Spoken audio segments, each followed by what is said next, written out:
No te estoy escuchando. Se escucha todo feo.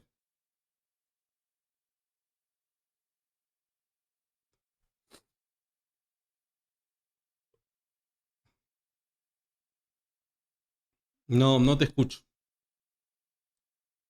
Tenés un problemita ahí con el micrófono, me parece. A ver, hay alguien. Leonardo, creo que se llamaba, de Unidos por la Fe. Está del otro lado, que está para entrar. Che, con la gripe se me seca la garganta full, amigo. Full. A ver, estamos esperando a Leonardo.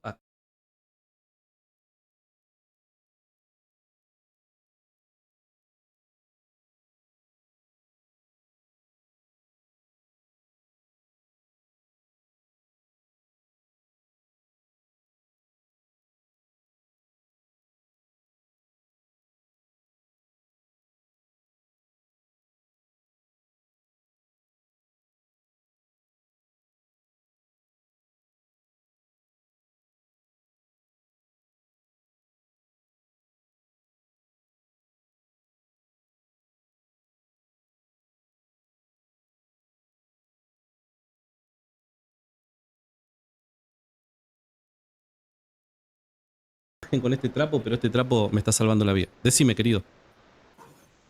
Sí, si no entendí mal, había visto como que puede Sabés haber que se te pasado tapa el que, micrófono, no te llego a escuchar. ok, ahí sí se escucha mejor. Ahora sí se escucha mejor. Ok, si no me equivoco, había escuchado que había dicho que la palabra más seguro no estaba en el griego. No, no dije eso. Dije que a donde él particularmente me mandó a buscar, no estaba esa palabra en el griego. Pero ¿Cuál Leo, era? pará, ahí vamos a ese punto que me encantaría verlo. Leito, ¿cómo me demostrás la sola escritura con la Biblia? La escritura tiene tres elementos clave: la autoridad, la suficiencia material y la perspicuidad. Si estos tres elementos se encuentran, queda demostrado. Y por supuesto, también el otro, que es el argumento del descarte. Es decir, si con la escritura yo demuestro la falibilidad del magisterio y la tradición, entonces quedaría justificado al principio. Por ejemplo, la autoridad, te estoy haciendo un esbozo general, queda justificado con el pasaje de 2 Timoteo 3:16. Ahí tienen la autoridad divina. La suficiencia material la tienes en Juan 20:31, donde dice que lo que ha sido escrito, una persona puede alcanzar la salvación a través de estas señales escritas. Y la perspicuidad lo puedes ver en el caso de 2 Pedro capítulo 3, versos 16-17, donde se menciona que algunas cosas son difíciles de, y también se aplica a las otras escrituras, y ves cómo allí hay un grado de dificultad. Justamente esos tres elementos están constituidos. Sobre la tradición, la autoridad de la iglesia, vemos como la autoridad que tenían los judíos, que Jesús dice en Mateo 21, que era traspasado a la iglesia, cuando él dice: el reino le es quitado y traspasado a otro pueblo para que produzca fruto de él, que es una referencia a la iglesia. Y vemos Mateo 16:19, cuando Jesús le dice a Pedro: a ti te haré la llave del reino de los cielos, por lo que esa autoridad es de la misma naturaleza, por lo que tenemos como consecuencia una autoridad falible, y por consecuencia la escritura quedaría justificada como la única autoridad que tiene infalibilidad, a modo general. Oh, perdón, pero hubo algo que no te llegué a entender, que es el punto número 3. Yo estaría de acuerdo con los primeros dos puntos que decís, bueno, tiene autoridad la escritura, claro, el católico va a creer lo mismo, que hay una suficiencia material, sí, está bien, en la Biblia se encuentra. Ahora, en la perspicuidad, me lo sostuviste con un pasaje que desde mi humilde punto de vista no parece no mostrar la perspicuidad de la escritura.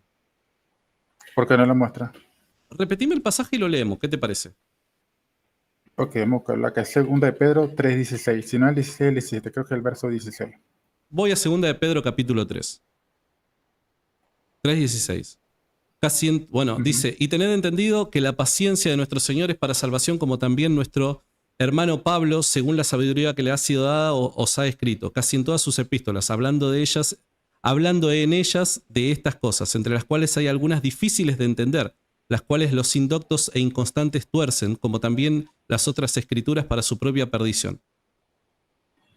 No entiendo ahí dónde está la perspicuidad de las escrituras. ¿Me lo podrías señalar? Oh, ok, ves cuando él dice que hay algunas cosas difíciles de entender. Sí. Ok, pero son todas las cosas en Pablo difíciles de Ah, no, entender. no, no, no, para nada. Ok, entonces ahí ves el grado. No todas las cosas son de igual claridad. Justamente eso es lo que señala la perspicuidad. Que en la escritura todo es claro, pero con diferentes grados. Hay cosas que son más difíciles de Sí, entender que otras, y que lo difícil debe ser interpretado a la luz de lo que es más fácil. Eso es un principio, como lo que se llama la Biblia interpreta la Biblia. Es la regla fundamental en ese sentido. entiendo, entiendo. Pero, a ver, estas cosas es cierto, y el católico también va a sostener, che, mirá, todo en la escritura no es difícil de entender. O sea, esto lo digo en varias oportunidades. Cuando yo agarro la Biblia Ujú. y la abro, el magisterio de la iglesia no necesita estar diciéndome versículo por versículo cómo debo interpretar la Biblia. O sea, hay cosas que es de sentido común cuando me llego a la escritura. Pero hay otras Ujú. cosas que no son así. Y por eso es que hubo tanta discusión y debate en la historia del cristianismo. Estamos de acuerdo con eso, ¿verdad? Sí, también, obviamente. O sea, por dar un ejemplo, cuando los ortodoxos, y cuando me refiero a ortodoxos me refiero a la cristiandad ortodoxa, la cual vos también creo que te suscribís, debate con el arrianismo.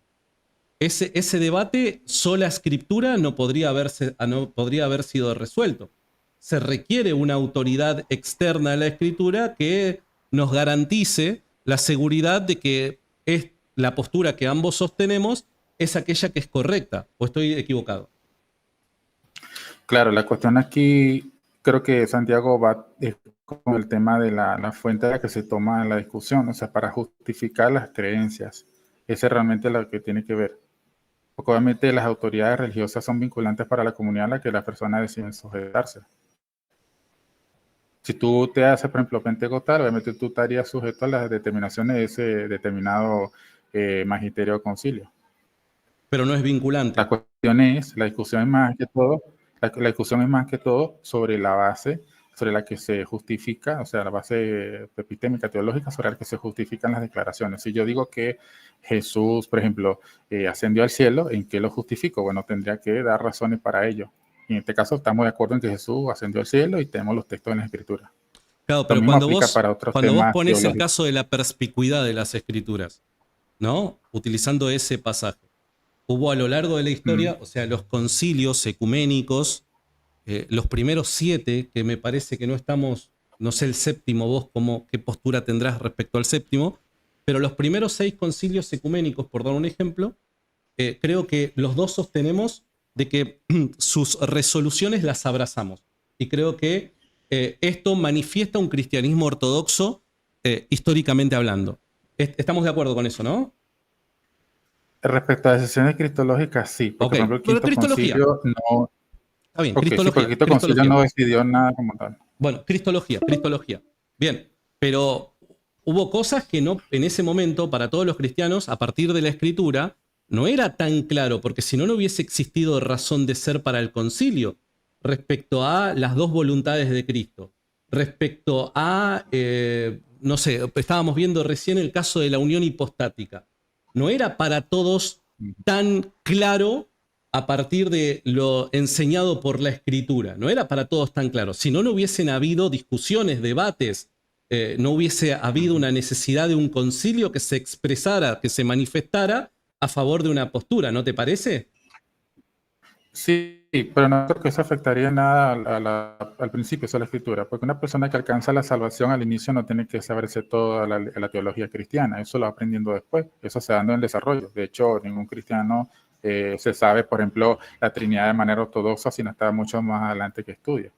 No, estoy de acuerdo, Entonces, pero esos yo no temas estoy poniendo eso en netamente tela de para integrar. juicio. Lo que estoy poniendo en tela de juicio es esa perspicuidad de las escrituras que vos me estás planteando. Porque está justificada, ya tú viste que en la escritura hay grados de claridad, entonces si hay grados de Claro. claridad, Y es entonces que queda yo voy a justificado al sostener lo mismo, principio, Leo. claro. La- la- la- pero la carga de prueba que haría el que afirma, por ejemplo, el que hay una autoridad paralela actualmente disponible, que es lo que creo que tú sostienes. Claro, pero vos fíjate, a ver si, no sé si yo soy el que no me estoy dando a entender o vos no me estás comprendiendo. El caso de la perspicuidad de las escrituras, yo reitero, estoy de acuerdo con vos en que no necesito la interpretación infalible del magisterio de la iglesia para entender cada versículo de la Biblia a la hora de yo acercarme a ella. Eso no es una postura católica.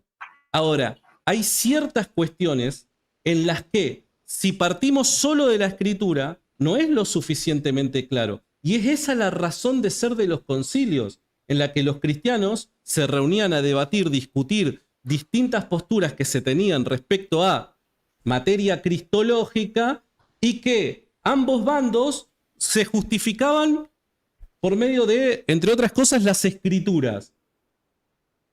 Entonces, para ellos no era tan claro el mensaje que daba en la Biblia. Si no, no hubiesen habido diferentes posturas y no hubiese habido razón de ser del debate. ¿Se entiende? Ojo, yo no te estoy diciendo que en la Biblia nada es claro. No, hay cosas que no son claras. Claro. Sí, exactamente. Ahora, hay que aclarar algo, Santiago. Cuando se está hablando de la claridad, al verse los grados de claridad entre ellos, obviamente cuando tú dices que hay cosas que no son tan claras, sí, obviamente estoy de acuerdo contigo. Y hay cosas en las que se requiere una mayor profundización y justamente a eso viene lo que son las otras fuentes secundarias que permiten tener un papel, por ejemplo, iluminador o cumple un rol que llamaríamos como una especie de marco hermenéutico. Lo mismo que sería, por ejemplo, lo que hace el papel de los padres de la iglesia es casi lo mismo que hace, por ejemplo, para el judío el Talmud. El Talmud no es la palabra inspirada, pero cumple un rol de ser un marco. Es decir, el texto se interpreta a la luz de este marco. ¿Y qué es ese marco? Bueno, simplemente el desarrollo e interpretación que muchos pensadores a lo largo del tiempo se ha dado. Eso, bueno, tú me dices que no es así, pero la cara que estás haciendo, no, pero es que, la realidad ojo, es no esa. la cara no te lo digo en sentido de burla. Déjame terminar, sí, ya sí, te digo. No, pero escúchame, la perspectiva de la Biblia en cuanto a la claridad tiene que ver justamente con esto.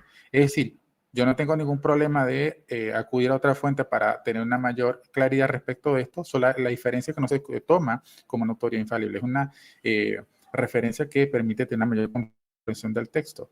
Ahora, cuando se habla de la claridad entre la Biblia, entre sus distintas partes, ahí sí tiene que un caso de infalibilidad, porque el Nuevo Testamento, por ejemplo, en su totalidad, es una, podemos decir, es como una especie de interpretación del Antiguo Testamento. No interpreta todo, pero es una interpretación y tiene ahí una Biblia o una parte de la Biblia interpretando a la otra. En ese sentido está la infalibilidad, porque toda la escritura en su totalidad es infalible. Entonces ahí está el punto. No tengo que justificar que todos los puntos de artículos de la fe tienen el mismo grado de claridad. Basta con que haya una reflexión. Para eso, de hecho, la filosofía forma parte de esa herramienta que se utiliza, porque ningún católico me va a decir ahora que la tradición o que los términos aristotélicos forman parte de la tradición apostólica. No forma, es simplemente una herramienta que se utiliza y no forma parte del trípode. Entiendo. Ahora, vos fíjate por qué, y perdón, no pretende, mis caras no era una falta de respeto, sino que no me cierra la idea, eso es lo que quería decir. Porque cuando vos, por un lado, decís que las otras autoridades, entre estas la iglesia, porque estamos hablando de concilios, no son infalibles, mi pregunta es, ¿vos cómo sabés que en la discusión entre los arrianos y los cristianos la iglesia no se equivocó al tomar la postura que toma en el concilio de Nicea?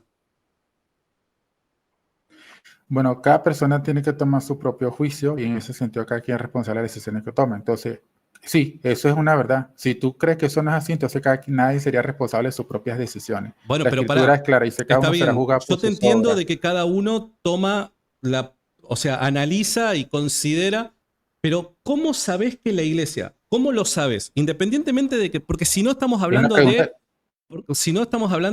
bueno, de posturas plausibles. No, yo quiero saber, ¿cómo vos sabés que la iglesia no se equivocó en el concilio de Nicea?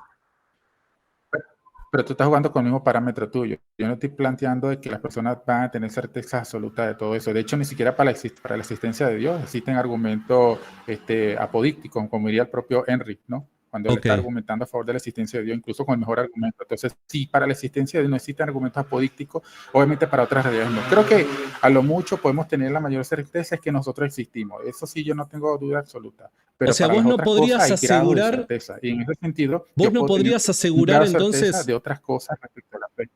O sea, vos no podrías asegurar entonces que lo resuelto en el concilio de Nicea es lo correcto. Yo tengo esa certeza personal. Claro, pero en definitiva, en términos objetivos, es tu opinión personal. Vos no podés asegurar de forma vinculante que la iglesia no se equivocó en el concilio de Nicea. Puedo dar razones que justifiquen, por ejemplo, que no se equivocó. Pero sí no deja de ser tu opinión personal. Vos no podés, esa opinión que vos tenés, esa postura que vos tenés, vos no la podés hacer vinculante. Es más, vos podrías admitir de que Pero existe no la requiere que se haga posibilidad de que te lo que importa equivoques. es, desde un punto de vista lógico, claro, pero Vos yo te creo que es poco podrías probable. equivocar y los Entonces, en todo arrianos podrían caso, haber tenido razón. es una posibilidad, pero lógica netamente. Pero obviamente yo creo que están equivocados, pero hay razones que justifican eso. Es decir, vamos a estar claros, si tú como católico, tú puedes decir, o estoy equivocado, a lo mejor la razón la tienen los ortodoxos, porque ellos también tienen sucesión apostólica con su creencia, es una posibilidad que a lo mejor te estés equivocado como católico, claro que sí.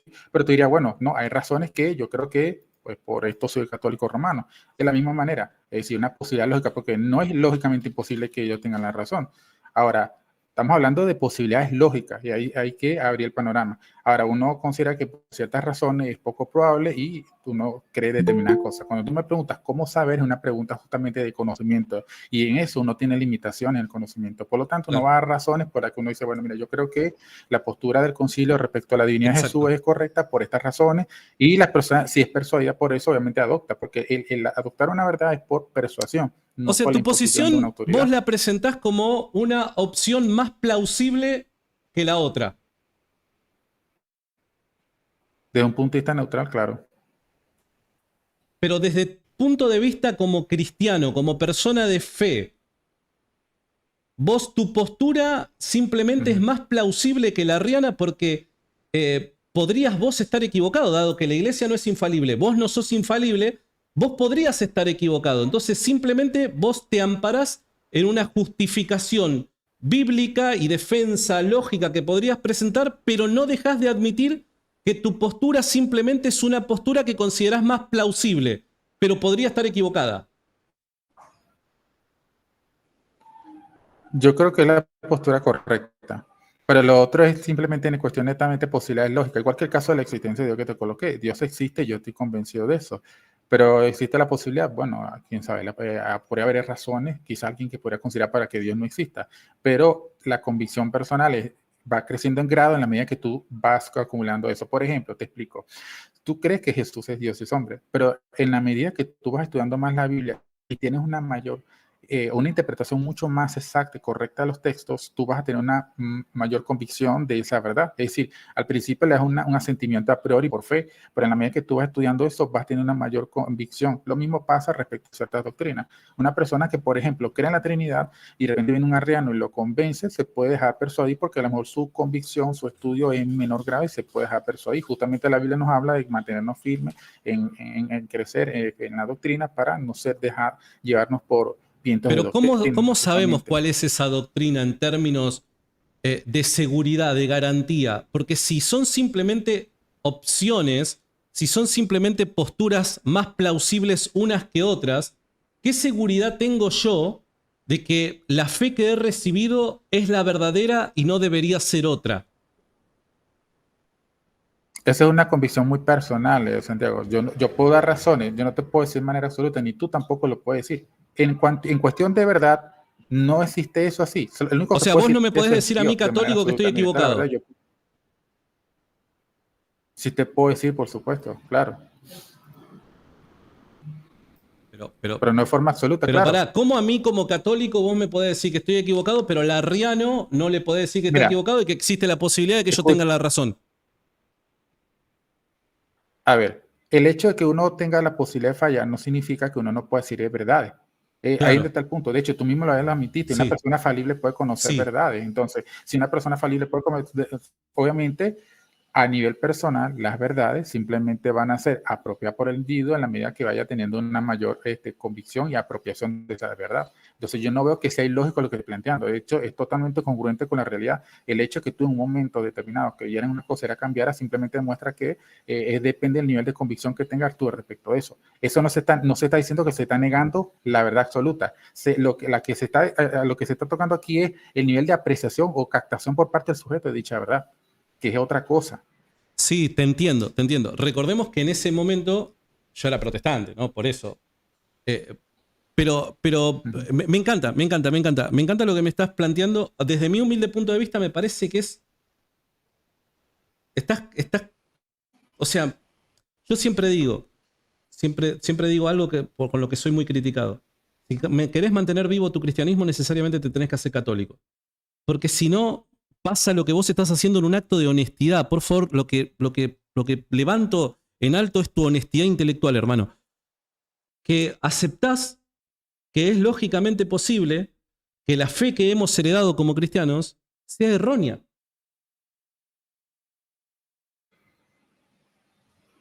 A ver, lo mismo pasa con la existencia de Dios. Te pregunto a ti, ¿tú crees que existe la posibilidad de que Dios no exista? No, No, no existe esa posibilidad. no. Porque no es posible. Porque la realidad no podría ser sin un ser subsistente que la causara. No existe la posibilidad. Por eso es que el ateísmo es incoherente, no tiene sentido, es irracional el ateísmo. Después, bueno, yo te puedo entender, quizá discutimos otras religiones y demás, ahí podemos hablar de otras cosas, pero no, la posibilidad de que Dios no exista, no.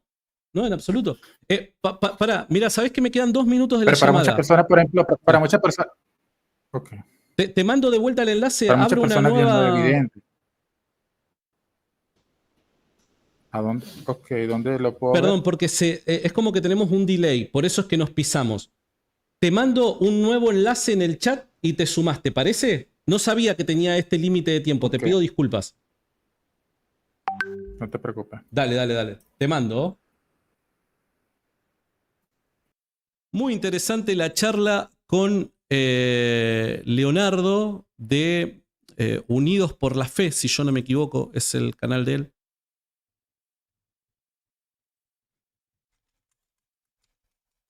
Denme un segundo, tengo que volver a hacer una reunión de Meet, tengo que volver a tirarlo porque, bueno, parece que como no estoy pagando más del Google, Google me castigó y me dijo, ah, sos una rata inmunda. Bueno, ahí está.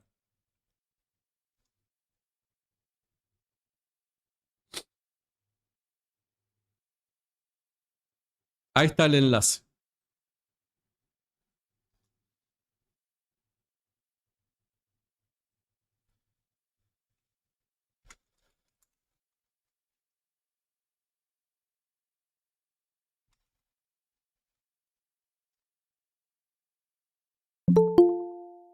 Ahí está Leo.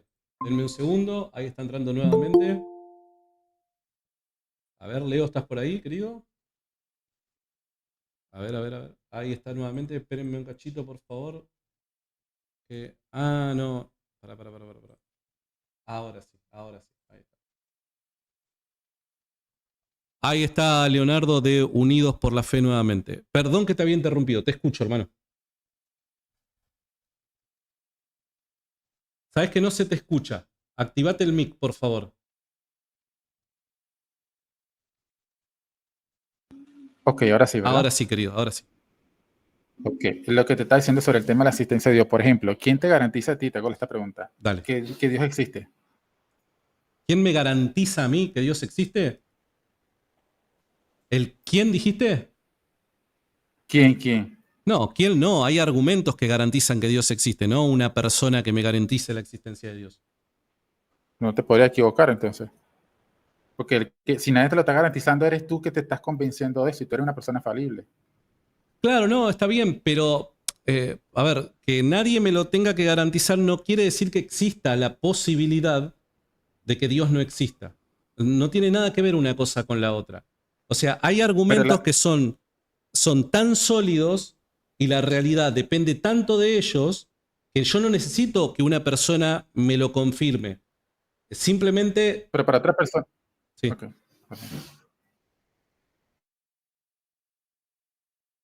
te escucho. No, ok, perdón, te había interrumpido. No, la pregunta es que yo veo que para una persona puede ser no evidente. De hecho, o sea, el que está garantizando eso, básicamente eres tú bajo tu propio juicio. Entonces, es una convicción que tú tienes, porque para otra persona no puede ser evidente y como no hay nadie que te lo esté garantizando, entonces es tu convicción.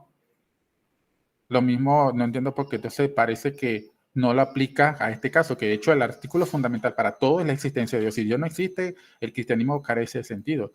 Sí, te entiendo. Entiendo el No entiendo punto. por qué para la existencia de Dios le pones una vara mucho más baja, pero para los otros artículos de fe se la pones más alta, cuando resulta que los artículos de fe, dependen de este artículo fundamental.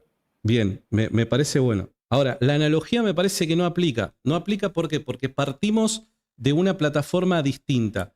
Una cosa es hablar de la existencia de Dios que reitero.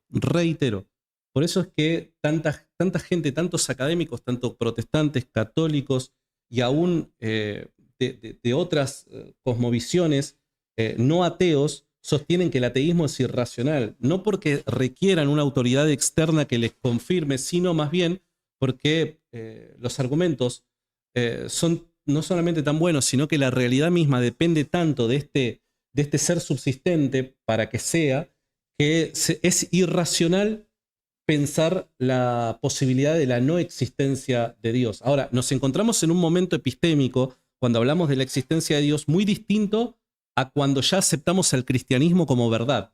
Son momentos epistémicos distintos, en donde la información que tenemos para evaluar cada uno de los casos es distinta. Una cosa es que yo parta, que parta en un momento epistémico a discutir el caso de la existencia de Dios, y otra cosa es hablar de no solamente si la fe cristiana es verdad, sino además cuál postura particular de la fe cristiana. Ahí partimos de momentos epistémicos completamente distintos porque contamos con fuentes distintas, y a medida que el momento avanza, yo puedo contar con mayor cantidad de fuentes.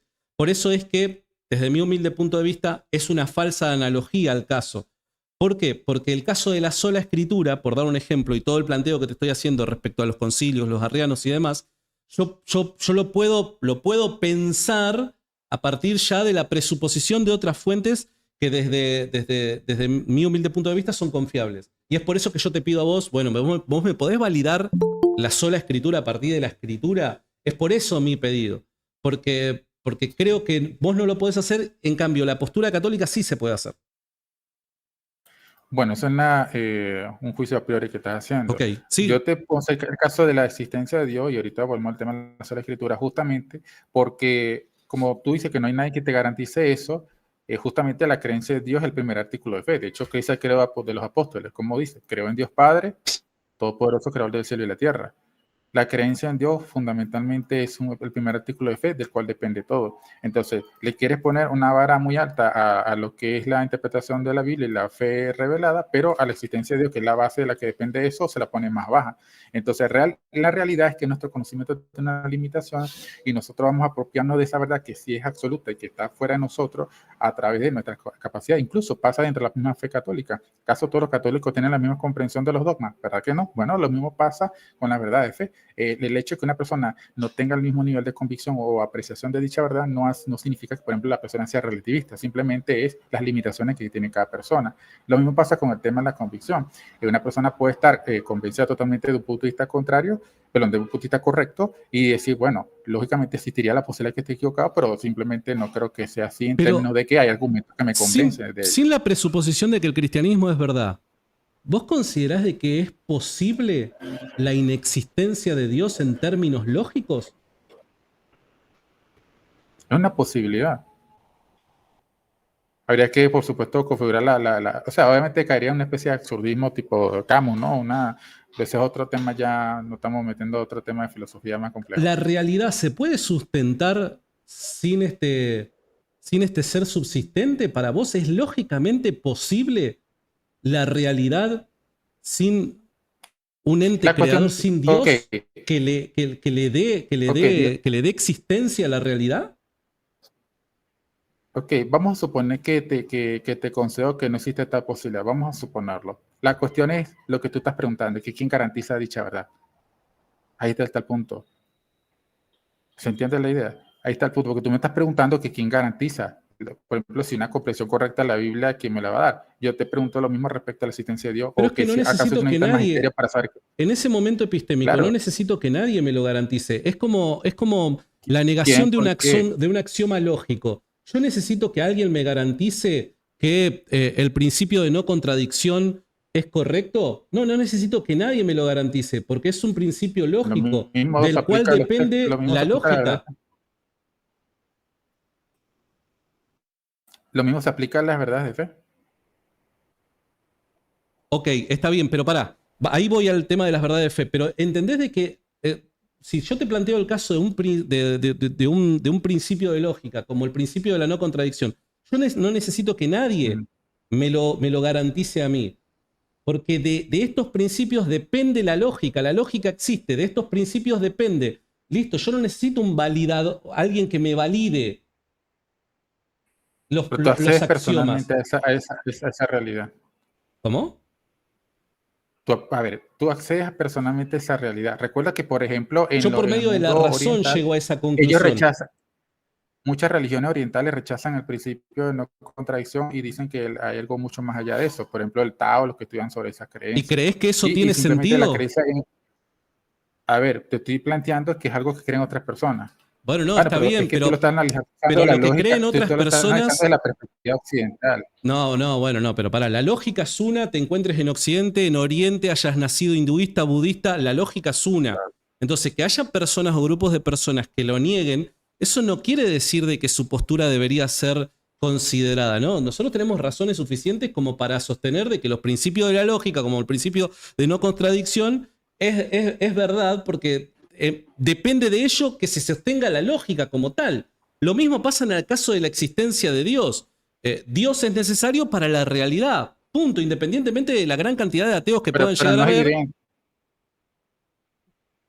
Pero no es evidente de la misma forma que, por ejemplo, el principio de no contradicción.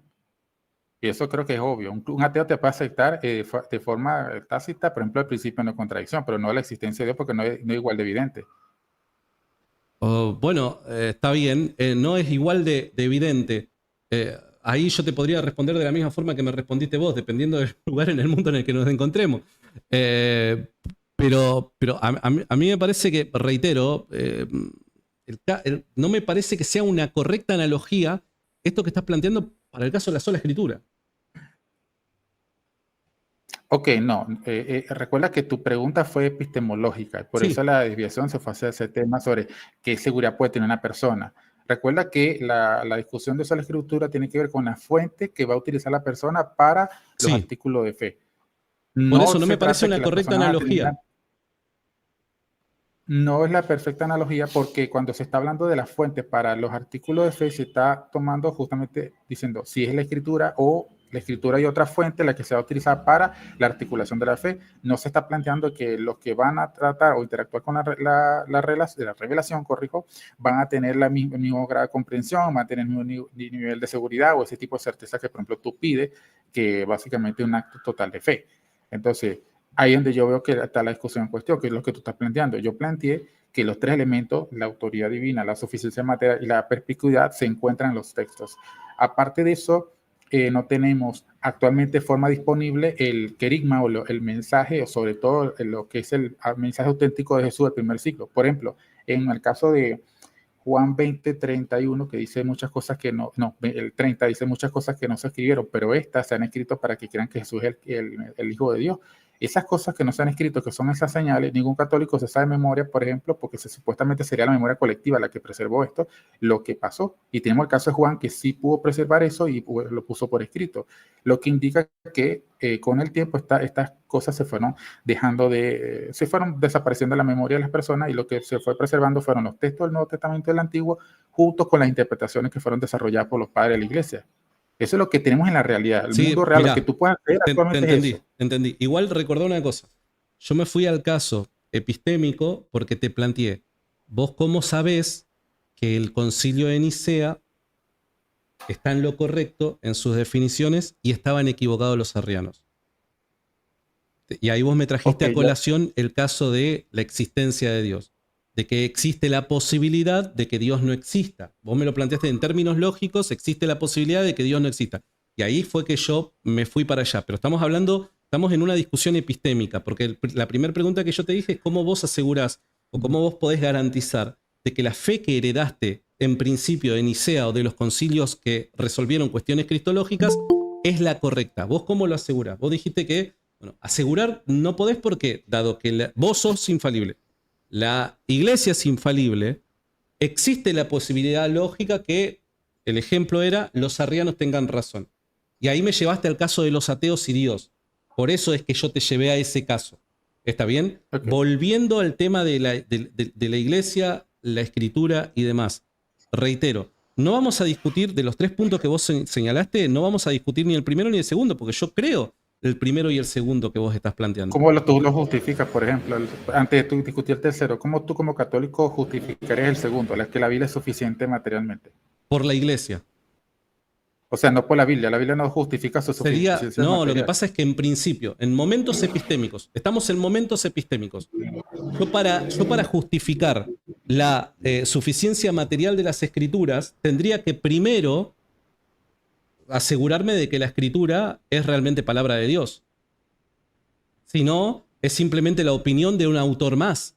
Y porque un autor X que no ha sido inspirado por Dios, yo no puedo asegurar que lo que me está diciendo en términos teológicos tenga razón. Entonces yo lo primero que tengo que asegurar es que la escritura es palabra de Dios. Y la única forma de validar de que las escrituras, particularmente el caso del Nuevo Testamento, sea palabra de Dios es por medio de la autoridad de la iglesia. Esto todo depende del momento epistémico en el que nos encontremos nosotros acercándonos a la fe cristiana. Esto yo lo explico, sí. ¿No es acaso justamente por el hecho de que los libros son inherentemente inspirados plenariamente que los hace justamente que sean canónicos? O sea, que tengan a Dios como autor, como dice el propio Concilio Vaticano I en 1870. Pero ¿cómo los identificás vos? Está bien, yo coincido con vos.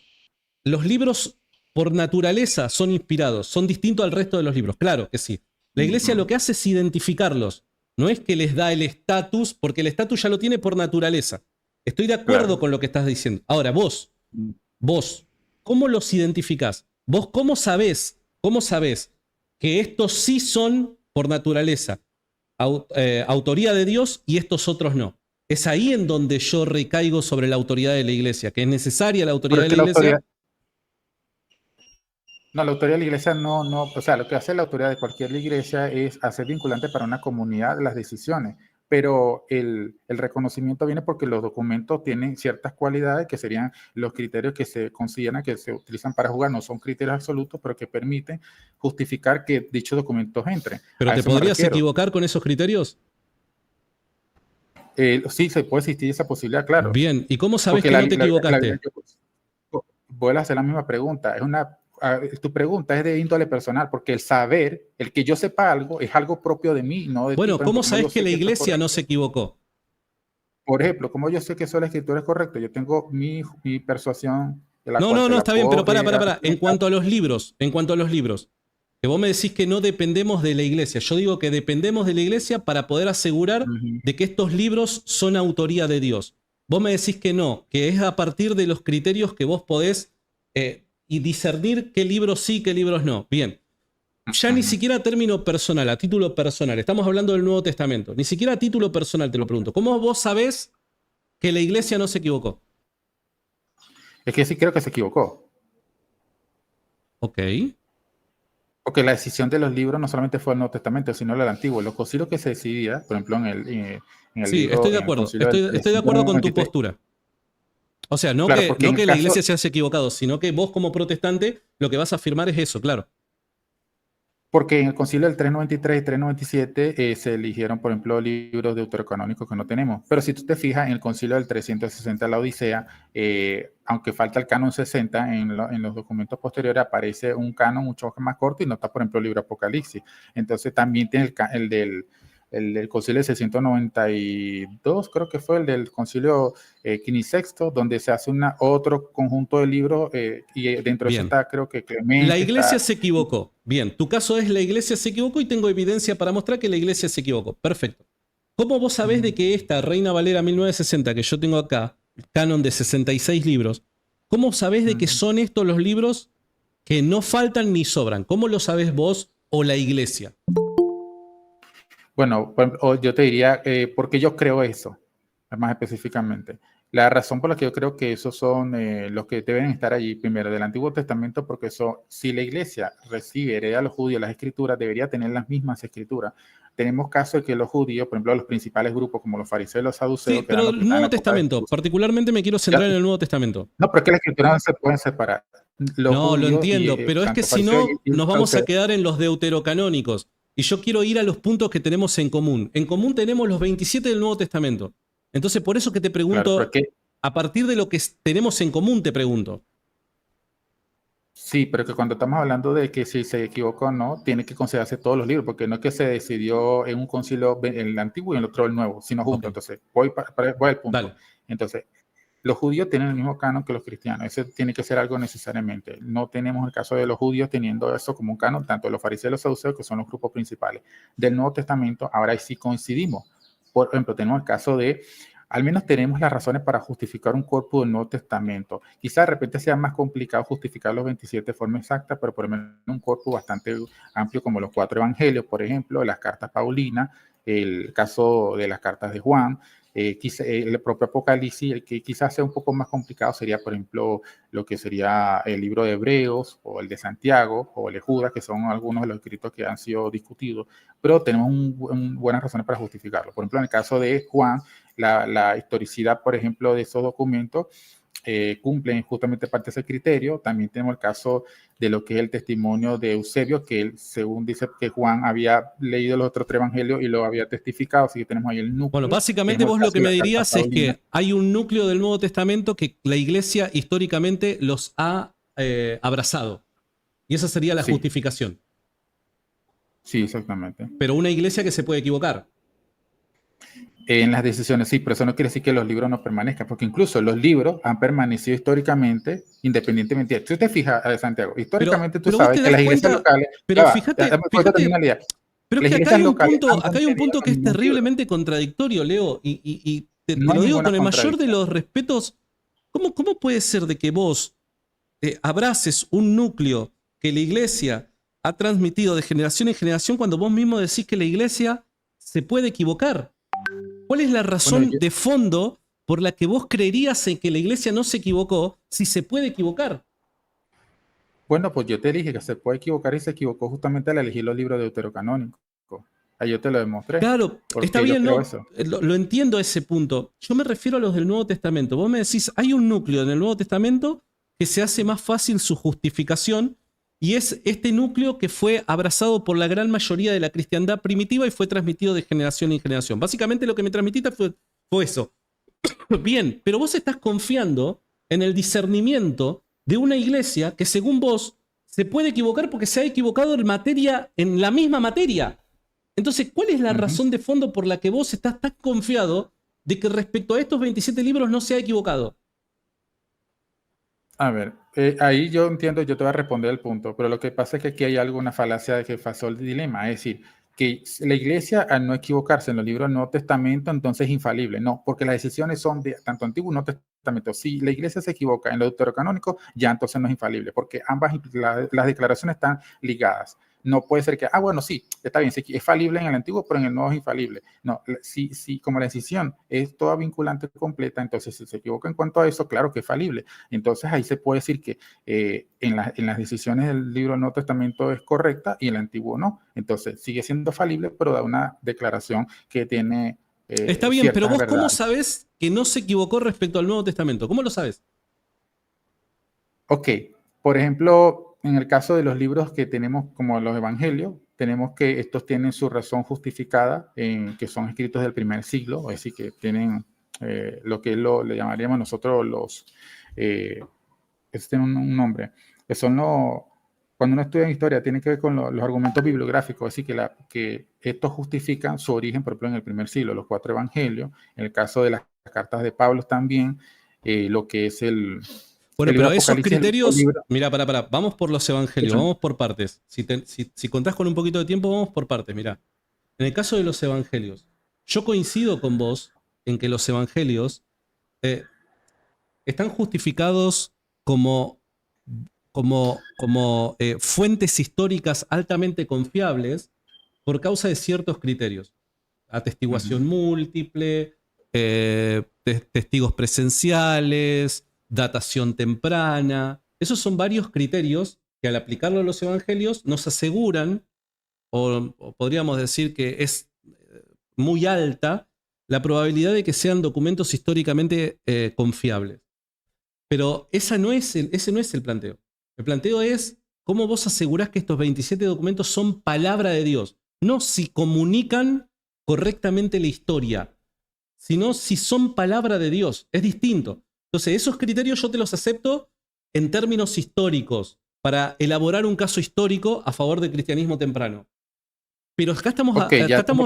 acá lo que yo te pido es que me justifiques una afirmación teológica. Estos documentos son palabra de Dios. Ok, tú me estás preguntando ya si es palabra de otra cosa. Fíjate que la pregunta, hay unas distinciones sutiles, porque tú primero me estabas hablando sobre el asunto del canon y ahora estamos hablando de palabra de Dios. Pero es que el Mira, canon está conformado sí, por los documentos que son palabra de Dios, no por los documentos que no son palabra de Dios. claro, sí, pero el asunto es que la palabra de Dios no es exclusivamente textos escritos. En la Biblia la palabra de Dios es Jesucristo y el mensaje predicado. Así que hay que aclarar Bueno, está bien, esa pero si estamos terminología. hablando de canon, estamos hablando de Ok, documentos inspirados. Por ende, estamos hablando ok, de sí, cada sí. documento como palabra de Dios, inspirado por el Espíritu Pero Santo, esta discusión la he entiéndase. tenido muchas veces, yo le he tenido muchas veces esta discusión, justamente he tenido que aclarar esto a los católicos porque van a decir, algunos me dicen, Leonardo, lo que pasa es que usted cree que solo la Biblia es la palabra de Dios. Le digo, no, claro, yo creo que no es así. Jesús es la palabra de Dios según Juan 1 y también el mensaje predicado. Bueno, habiendo aclarado eso, entonces, en el caso, porque yo creo que es palabra de Dios, el hecho de que un libro sea palabra de Dios no es una verdad que tú puedas hacer de forma empírica, sino por un acto de fe, pero esa fe tiene que estar justificada. Entonces, Bien. dado que los documentos tienen verdades históricas que hablan sobre una intervención de Dios y uno presenta lo que sean los argumentos internos, la evidencia interna y externa, y lo que serían los datos bibliográficos que permiten justificar que estos documentos son creíbles, entonces ya uno puede justificar eso. De hecho, el mismo Jesús No. como hijo, sí, escúchame, de hecho, dame un momento aquí que tengo poca batería, voy a cargar la laptop, dame un segundo. Tranquilo, tranquilo.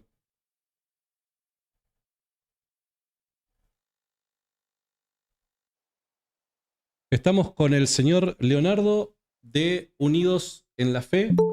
Ahí ya regresa para continuar charlando. Una charla muy interesante, muy interesante. Tenemos más de 2.300 personas en vivo. Damos un minutito que Leo está cargando. Me quedan 25 minutos nada más y me tengo que ir. Sí, Leo. Ok, ya, perfecto. Mira, el argumento es sencillo, mira, sencillo, pero voy a tratar de resumirlo. Dale. Primero, cuando uno va a los documentos, como justamente son documentos históricos, Jesús afirma, por ejemplo, toda autoridad más en el cielo y la tierra. O sea, tiene una autoridad suprema, como Mesías, el Hijo de Dios. Él afirma que en Juan 10, que la ley es inquebrantable, o sea, que no se puede quebrantar, y se refiere a los salmos, que forma parte de los conjuntos escritos judíos. Pablo, que es un discípulo de él, en sus epístolas, él dice que habla de Isaías como la ley. También vemos el caso de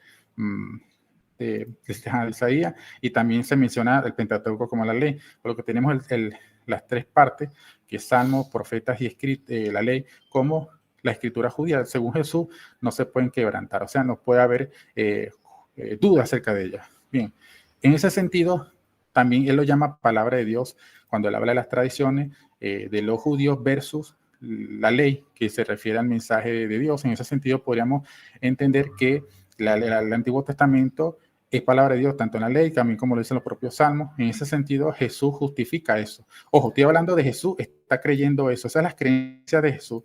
Mi justificación está en lo que Jesús cree.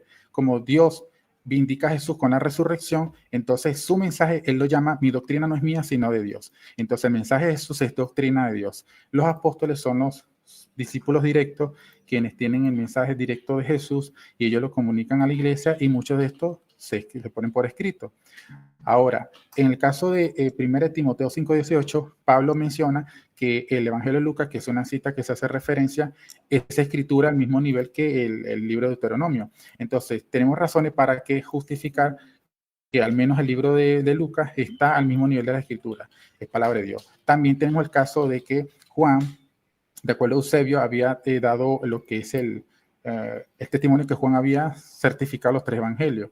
Eso se cuenta en su tercer libro de la historia eclesiástica. Si lo vamos a justificar, el propio Nuevo Testamento, tenemos como la carta que se le atribuye a Pedro, segunda de Pedro, menciona las cartas de Pablo como que circulan juntamente. Él mismo dice que se lean en las iglesias las cartas de él. También el caso de que algunos las tuercen como las otras escrituras, por eso que algunos ven que allí hay un corpus, por ejemplo, de cartas paulinas, junto con los evangelios circulando en la iglesia como un corpus que son palabra de Dios. Entonces, ¿por qué creo que en ese sentido son palabra de Dios? Porque estos documentos, como dije, es una verdad de fe, una verdad teológica. Y esa verdad teológica yo no puedo hacer de forma directa, sino por un acto de fe que está justificado en la veracidad histórica. Como es verdad históricamente, entonces eso me permite dar una justificación a la realidad que no accedo. De la misma forma, como por ejemplo en los argumentos de las vidas de Tomás de Aquino, él no accede Bueno, pero directamente a para, la esencia está divina, bien, sino te que entiendo. para poder hacer... Ese conocimiento lo justifica partiendo de las cosas, incluso, y con esto termino, Jesús justifica eso, te voy a decir cómo, cuando él dijo, tus pecados te son perdonados, y ellos decían, bueno, ¿cómo es que si Dios, él hace eso, si solamente Dios perdona los pecados? Él dice, bueno, él hace un milagro y dice, bueno, para que sepáis, aquí viene el conocimiento, que el Hijo del Hombre tiene potestad y él le hace un milagro. Y entonces él está testificando con una obra, un acto, algo que ellos no pueden acceder, que es el perdón, No, está excepto bien, la persona eso que lo es entiendo. perdonada, que experimente ese gozo. Eso lo entiendo. Ahora, ¿vos te Okay. diste cuenta de que tu argumentación lo único que puede justificar de alguna manera es el Evangelio de Lucas y algunas epístolas de Pablo? Toda esta argumentación Claro, que pues tú me estás acabaste de diciendo porque es presentar, palabra de Dios. no, claro, mira, vos fíjate una cosa. Yo te pregunté a vos, ¿cómo sabés que estos 27 documentos que forman parte del Nuevo Testamento son palabra de Dios que no faltan ni sobran? Yo te hice esa pregunta inicial, que es una pregunta de carácter teológico. Vos fuiste por criterios históricos. Yo te dije, está bien, yo te acepto los criterios históricos para validar un documento como confiable históricamente hablando. Pero eso nada tiene que ver con la afirmación son palabra de Dios o son inspirados por el Espíritu Santo. El argumento que vos me presentaste, lo único que es capaz de validar de alguna manera, y es más, te podría presentar hasta alguna objeción, es el Evangelio de Lucas y algunas epístolas de Pablo que no sabemos cuáles son. Nada más. Entonces, la pregunta sigue vigente. ¿Cómo vos sabés que el Nuevo Testamento debe tener estos 27 documentos, ni más ni menos? Recién dijiste algo que me No, parece no, ahí está fantástico. partiendo de un Bueno, error. para. Termino, te juro que no te voy a robar mucho tiempo. Esa fe tiene que estar justificada. La fe que cada uno sostiene tiene que estar justificada. Estoy completamente de acuerdo y parto de esa premisa. ¿Cuál es tu justificación para la fe? Esa es la premisa por la que yo te estoy demandando. Vos dijiste, esa fe tiene que estar justificada. Una fe tiene que estar justificada. Bien, ¿cuál es la justificación que vos le das a la fe que tenés en los 27 libros del Nuevo Testamento? Lo único que pudiste hacer es presentarme ciertas razones que yo voy a considerar válidas para el Evangelio de Lucas y para algunas epístolas de Pablo. Nada más. Y me decís, bueno, pero es que los criterios demuestran que son creíbles. Bueno, está bien, pero reitero, que ciertos criterios a nosotros nos muestren que determinadas obras son creíbles históricamente hablando, no quiere decir de que son palabra de Dios, porque alguien, sin ser inspirado por el Espíritu Santo, puede redactar documentos que son creíbles y que corresponden con la realidad. Entonces, el hecho de que sean creíbles no le suma ni resta absolutamente nada. Los padres apostólicos también son documentos que comunican una teología que vos y yo vamos a abrazar. Y son creíbles. Y eso no quiere decir de que vos los consideres, ni yo Pero no tienes... tampoco, inspirados. Entonces, mi pregunta se mantiene en pie. ¿Cómo vos sabés que los 27 libros del Nuevo Testamento son palabra de Dios que no faltan ni sobran? ¿Cómo lo sabes a eso? Ok, yo te voy a responder la pregunta, pero no sé, me parece que no tiene sentido lo que plantea. O sea, pregunto, ¿tú crees que en la resurrección de Jesús por la autoridad de la iglesia? Perdón, se cortó un instante. ¿Tú crees en la resurrección de Jesús por la autoridad de la iglesia? ¿Tú No, crees en la resurrección de Jesús por la autoridad de la iglesia? no. Entonces, ¿por qué lo crees? Porque creo que se puede elaborar un caso histórico de recordar el ejemplo que yo te presenté de los momentos epistémicos en los que un individuo se acerca a la fe cristiana. Hay un momento epistémico en donde yo no presupongo la autoridad de la iglesia porque todavía no he aceptado a Cristo como Mesías. Yo acepto a Cristo como Mesías en la resurrección. Entonces, en ese momento epistémico yo no necesito la autoridad de la iglesia para aceptar la resurrección de Jesús. Es a causa de la resurrección de Jesús que voy a terminar aceptando la autoridad de la iglesia. Ok, entonces, y no podría simplemente, porque tú me estás planteando de personas que ponen escritos documentos creíbles, entonces, estabas explicando lo mismo, porque tú puedes decir, bueno, ¿y qué pasa si esos documentos escribe alguien para que sean creíbles y tú estás creyendo algo que a lo mejor no es verdad? Bueno, pero nuevamente, acá vos estás mezclando, con todo respeto te lo digo, estás mezclando peras con manzanas. ¿Por qué? Porque esto de documentos creíbles es documentación de carácter histórico. Yo te estoy haciendo una pregunta teológica. Un documento de carácter histórico lo puede escribir fielmente y ser correspondiente con la realidad alguien que no es inspirado por el Espíritu Santo. Yo te estoy hablando de un documento que es inspirado por el Espíritu Santo. Vos lo que me tenés que demostrar es que estos documentos son inspirados por Dios. Esto no tenemos que mezclar lo histórico con lo teológico.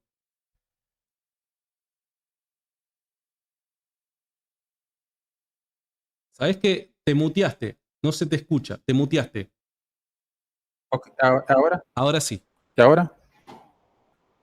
Ok, mira, el hecho de que, como yo te dije, que un documento sea palabra de Dios o sea inspirada en el sentido plenario, no es una verdad que se accede de forma empírica, ¿ok? Eso creo que vamos a estar de Sí, acuerdo, estamos de acuerdo. ¿ok? E incluso así estuviese Pablo escribiendo, no pudiéramos ver el acto de inspiración, Entonces, es si no es una realidad empírica, los sobrenatural. criterios no te lo Ahora, pueden demostrar, ¿verdad?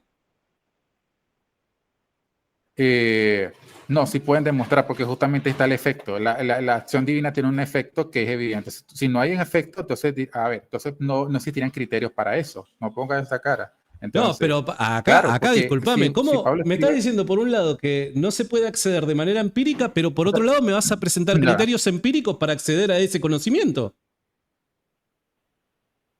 Bueno, no estás haciendo lo mismo con la resurrección. Tú estás justificando la intervención divina a partir de unos documentos históricos. Eso es lo Pero que te estoy son diciendo. La dos incoherencia cosas que tienes es que tú me estás distintas. diciendo que ya, espérate, tú me estás diciendo que yo no.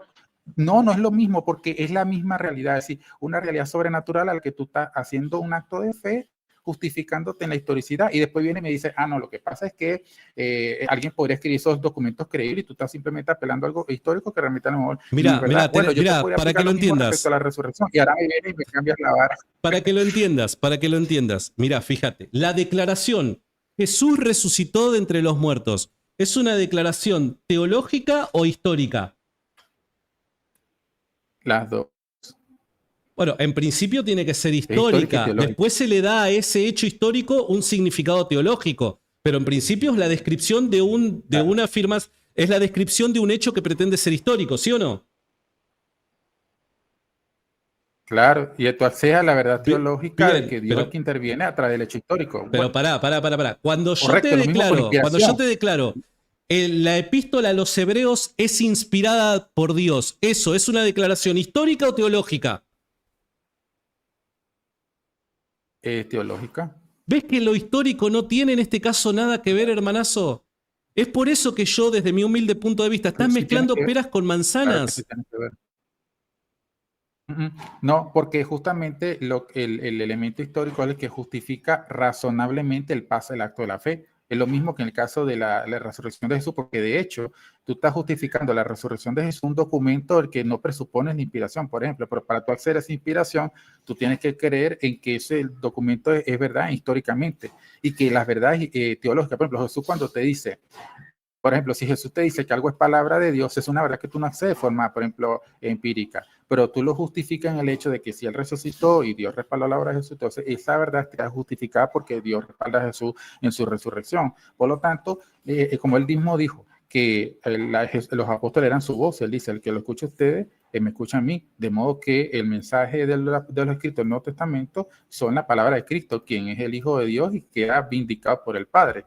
Ahora, luego uno va a discutir sobre qué cantidad de libros. Ahora, quiero aclarar otro punto sobre el asunto de los 27 Pero es libros, que porque no quiero dejarlo por me pasar estás por alto, que a mí me mezclando gusta responder las preguntas. estás mezclando Ya, la discusión, el hermano. problema que tú estás planteando es como que si el asunto de los 27 libros es algo netamente, absolutamente fijo, y la verdad es que no es así. Mira, a ver, en el caso del Nuevo Testamento, tú ves el mismo Nuevo Testamento que está la carta a los laodicenses y está la primera carta de Corintios que no se preservó.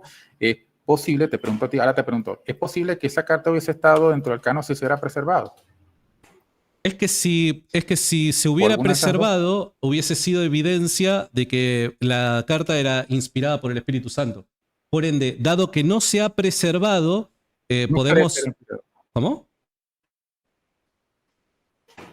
Sabes No que crees que tenés era mala inspirado. señal de internet, perdón, pero tenés muy mala señal de internet. No, lo siento. Te respondía. Pero Mira, tú crees que mi Clemente. respuesta es la siguiente. Yo sé que esas epístolas no fueron inspiradas porque si no se hubieran preservado. No se preservaron. Entonces yo sé que esas epístolas no fueron inspiradas.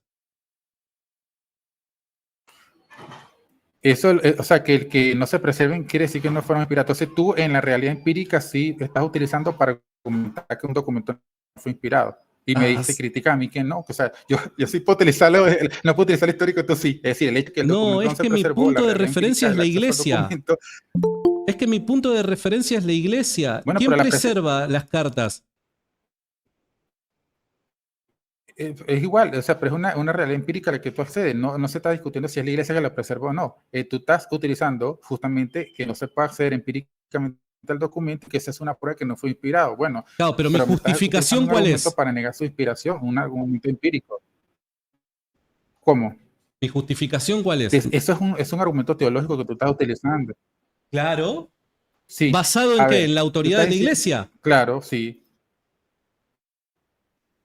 claro, pero la pregunta es Entonces que no tú es dices que no es empírico. inspirado, pero si crees que, por ejemplo, Primer Clemente, a ver, entonces, pero si crees que Primer Clemente es inspirado, no, porque están los dos elementos ligados.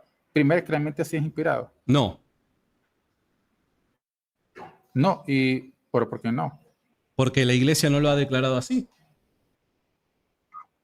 Pero eso es lo que creyeron algunos cristianos al principio. ¿Es cierto? ¿Y?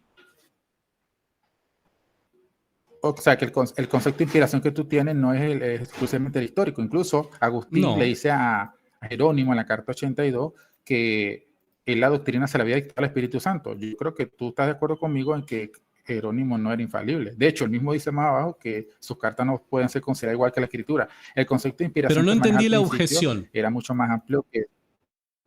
O sea, lo que tú estás, ¿a qué voy con esto? Que tú pareces que rechazas la inspiración de un libro que no se preservó, pero sí bueno, en este caso parece que se la niega Clemente, pero los cristianos sí se la aceptaban, e incluso el propio Agustín parece darle una suerte de inspiración a los escritos ¿cómo se le llama? De Jerónimo. O sea, que el concepto de inspiración que tú mantienes es anacrónico, no es Ok. realmente histórico. ¿Sabes qué? Por Se eso te yo corta una banda la especifiqué señal. inspiración plenaria.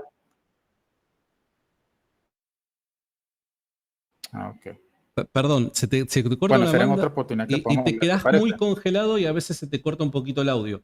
Y parece que nos interrumpimos, pero es porque tenemos mucho tiempo de delay el uno del otro.